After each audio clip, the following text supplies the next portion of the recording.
Hello বন্ধুরা, আসসালামু আলাইকুম। সবাই কেমন আছেন? আলহামদুলিল্লাহ, আমিও ভালো আছি। ইফতারের পর রাতের জন্য সেহরির জন্য রান্না করা স্টার্ট করে দিলাম। তো ফ্রিজ থেকে মাছটা বের করে নিয়েছি, এখন এটা একটু ভিজিয়ে রাখবো।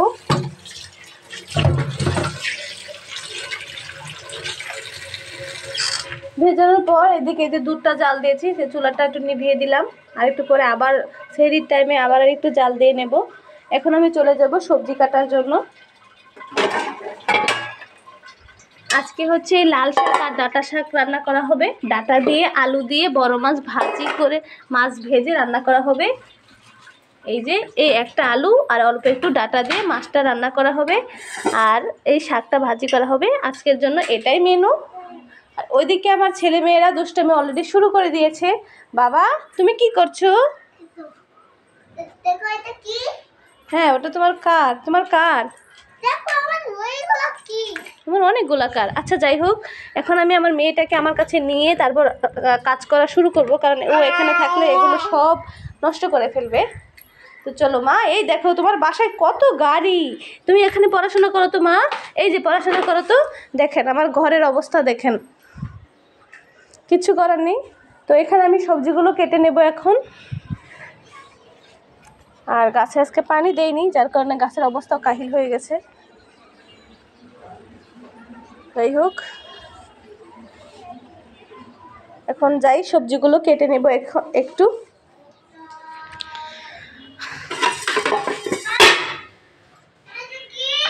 কি আব্বা? ওটা তোমার ইয়েলো কালার কার। তো এই তো এখানে যে দোকানদার কিভাবে এটা বেঁধে দিয়েছে, এটাকে কেটে নেব আমি প্রথমে দা দিয়ে। তো এই তো বন্ধুরা, ক্যামেরাটা সেট করে নিলাম। এখন আমি এখানে কাটতে বসে যাব।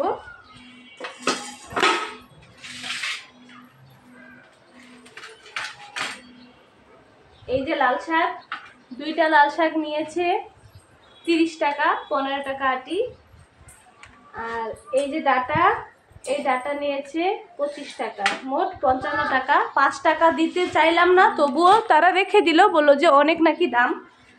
যাই হোক, কিচ্ছু করার নেই। এখন আমি সবজিগুলো একটু একটু করে কেটে নেব।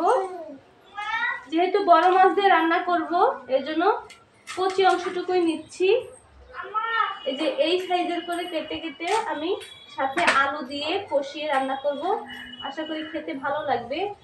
সাথে জিরা, ভাজা জিরার গুঁড়া দিয়ে নামিয়ে নিলে তরকারিটা আসলেই অনেক ভালো লাগবে। কি বাবা, অনেকটা আটকা দিচ্ছে। আচ্ছা, তুমি বাথরুমে যাও, আসতেছি আমি।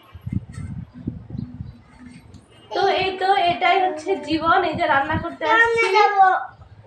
করতে আসছি আর এদিকে ছেলের জরুরি কাজ পড়ে গেছে। যাই হোক, আমি এখন চলে আসছি।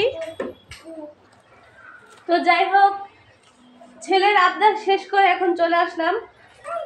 তো যেটা বলছিলাম, এই যে কাজের মাঝে মাঝে, মানে কাজের মাঝে মাঝে না, ওদের টেক কেয়ারের মাঝে মাঝে কাজটা সেরে নিই, কিন্তু নিজের টেক কেয়ার করার কোনো টাইম পাই না। যাই হোক, এটাই মেয়েদের জীবন।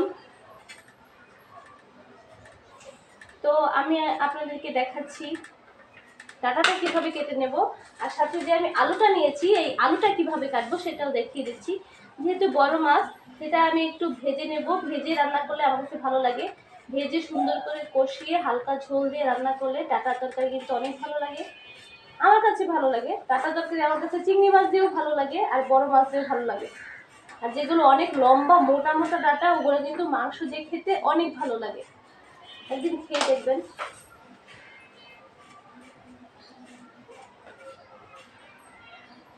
এখন বাজে প্রায় 3:30টার মতো, আরো বেশি হয়তো। এই 10-15 মিনিট আগে বাজারে গিয়ে এই বাজারগুলো করে নিয়ে আসলাম।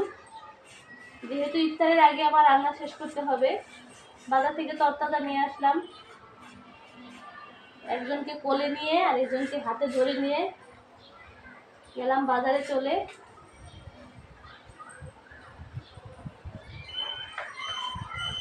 আলুটা কি এভাবে কাটলে ভালো হবে কিনা বুঝতে পারছি না, আমার তরকারি কাটার সাইজ অত একটা ভালো হয় না। যাই হোক, ভাবে কেটে নিলাম। দেখেন, এক একটা এক এক সাইজ। আমার তরকারি কাটার হাত একদমই ভালো না। দেখেন, তবু এগুলো খেয়েই বেঁচে আছি।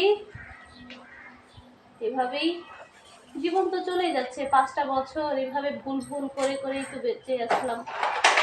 তরকারি কিভাবে কোন মাপে কাটা হলো সেটা কোনো ম্যাটার না, ম্যাটার হচ্ছে কে কিভাবে মানিয়ে নেয়। সবকিছু যে তোমার কাছে সুস্বাদু হতে হবে, দেখতে সুন্দর হতে হবে তা কিন্তু নয়, সবকিছু সবসময় পারফেক্ট হয় না।